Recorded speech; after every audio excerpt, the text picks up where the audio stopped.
Welcome to The Explainer. Today, we're diving deep into the design of a bipolar junction transistor amplifier, or BJT amplifier.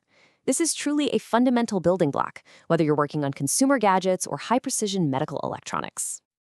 Here's how we're going to tackle this. First, we'll lay the groundwork, the DC setup that gets the transistor ready for action. Then, we'll look at how it actually amplifies an AC signal. And finally, we're going to hit the real world and look at the physical limitations you'll always run into at high frequencies. Okay, so let's get right into it. What you're seeing here is a classic common emitter amplifier.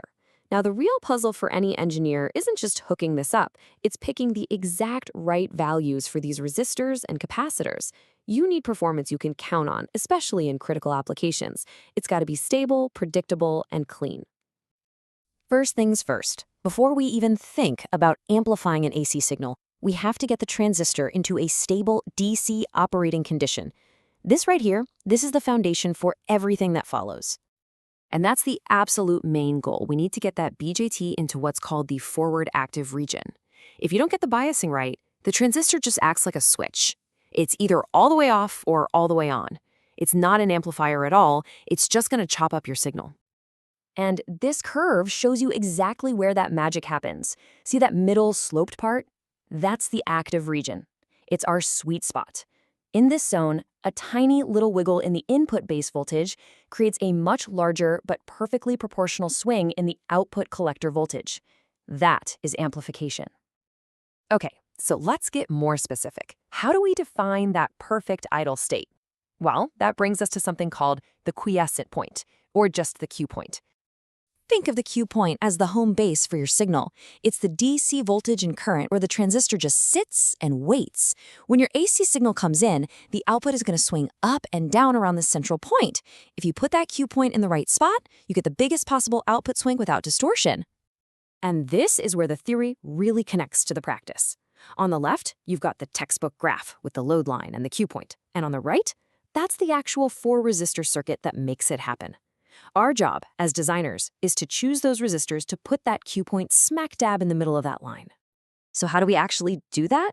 Well, engineers have a fantastic rule of thumb for this. The idea is to divide your supply voltage, VCC, into thirds. You let about a third of the voltage drop across the collector resistor, you give a third to the transistor itself, and the last third goes across the emitter resistor. This creates a really stable, centered Q point that gives you maximum headroom for your signal to swing. Okay, so our DC stage is beautifully set. The transistor is biased up, it's happy, it's just idling perfectly at its Q point. Now we can finally bring in the small AC signal that we actually want to amplify. And these capacitors, SIN and COUT, are the real heroes here. You can think of them as bouncers at a club. To the DC bias voltages, they're like a solid wall, an open circuit. They protect our Q point. But when the AC signal comes along, they look like a short circuit, just a piece of wire, and they let the signal pass right on through. It's a really elegant way to keep the DC and AC worlds separate. All right, let's move on. Now, depending on which of the transistor's 3 legs we decide to tie to ground for AC signals, we get 3 completely different types of amplifiers. Each one has its own unique strengths and weaknesses.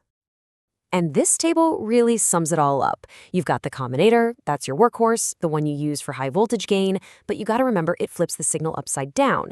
Then there's the common collector or emitter follower. It doesn't really give you voltage gain, but it's an amazing buffer. High input impedance, low output impedance, perfect for driving a heavy load.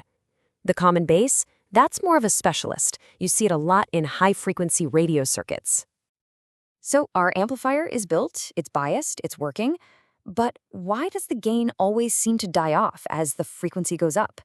Well, this is where we have to confront the messy reality of physics.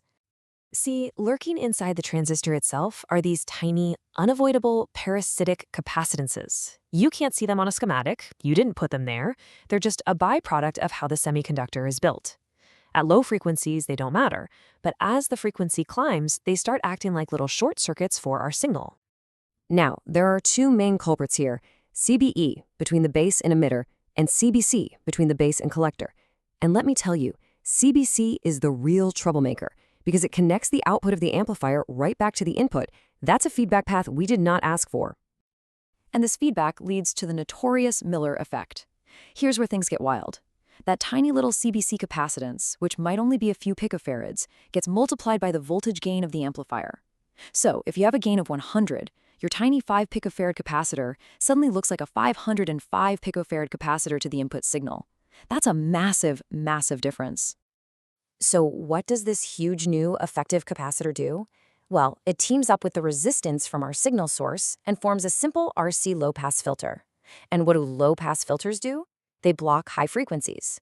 This is exactly why the amplifier's gain just falls off a cliff at high frequencies.